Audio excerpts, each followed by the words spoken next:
Welcome back to page 121. Going to jump into the Wizard Spell Compendium, Volume 1 again, and we're going to look at another bone-based spell. This is Bone Javelin. Bone Javelin's an interesting spell that can have some serious effects at your table. But it's a 7th level spell, so you're not going to run into a lot of problems. You've got to be 14th level to cast this guy. So Bone Javelin is Alteration and Evocation, level 7. Range is 10 yards per level. Verbal, somatic, and material components needed. Casting time is 7 segments. Duration is 1 round per level, so minimum is going to be 14 rounds. And it creates 1 javelin, and there is no saving throw. A bone javelin springs into being in the air above the caster's hand and flashes as the caster points at a movement rate of 30. That's fast.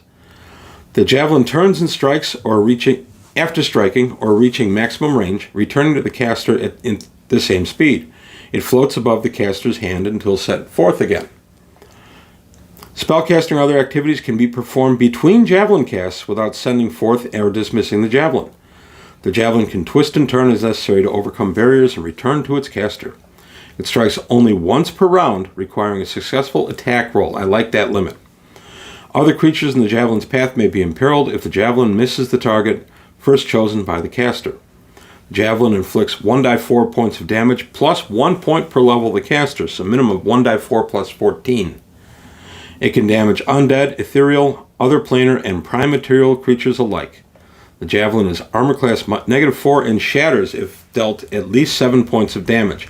And that would be damage dealt to the javelin somehow, something striking it while it's flying in the air or passing through something like an ice storm. I would allow that to shatter it. The magic, I do not allow impact from the javelin into a target to cause damage to the javelin. The magic requires a tiny carved replica of a javelin fashioned of any organic material, a drop of the caster's blood, and a bone fragment, all of which are destroyed in the casting. And the notes here are, it's uncommon in savage settings or other wizards allied with beast cults.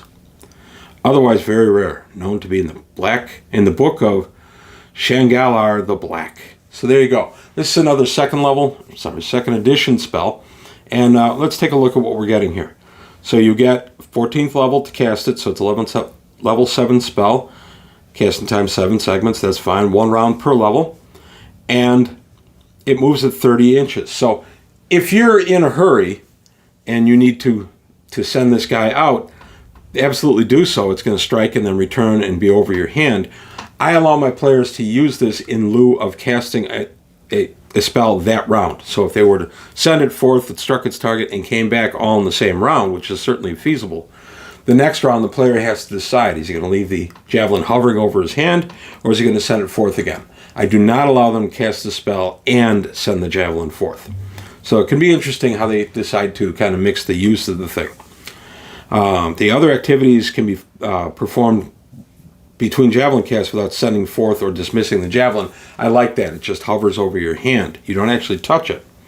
It twists and turns as necessary to overcome barriers and return to its caster. So you throw it and somebody slams the door, it's going to try to get around the door, or honestly, I'd let it go through the door in most cases, depending on what the door is made of. Strikes once per round and requires successful attack roll as a magic user of whatever level you are.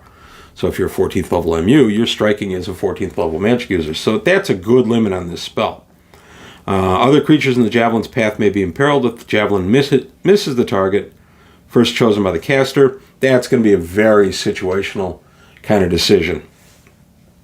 And the 1d4 plus 1 point per level, in this case 14th level, plus 1d4, minimum of 15 points of damage. I think that's pretty sweet, maximum of 18.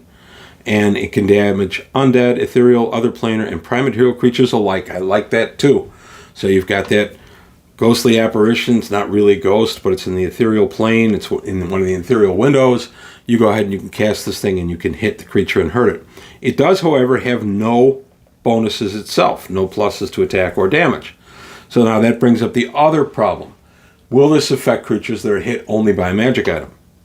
So if you have a gargoyle, for instance, one hit that's hit only by +1 or better weapon, will the bone javelin affect it? And at my table, the answer is yes.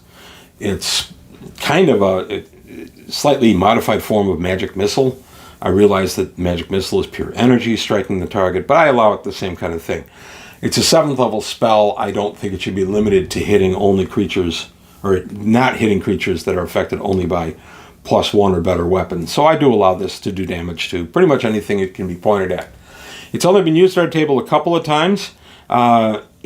It's only obviously being used in higher level campaigns, which is some of the fun of the higher level campaigns. And I do expect to see its use continue. But that's all I've got to say on Bone Javelin. I did Bone Seize not too long ago, so I'm kind of on just doing a necromantic / bone kind of thing right now. And let me know what you think. Is this a spell that you would see used at your table? Is it too high level for what it does, or is it just right? Let me know in the comments below. Also, please like and subscribe if you enjoyed the video. If you haven't already subscribed to the channel, tell your friends. Let's keep growing the channel. Take a look at the Patreon, see if you can help me out there. But that's all I've got time for today on page 121. I want to thank you for your time. Thanks for watching, and I'll see you next time.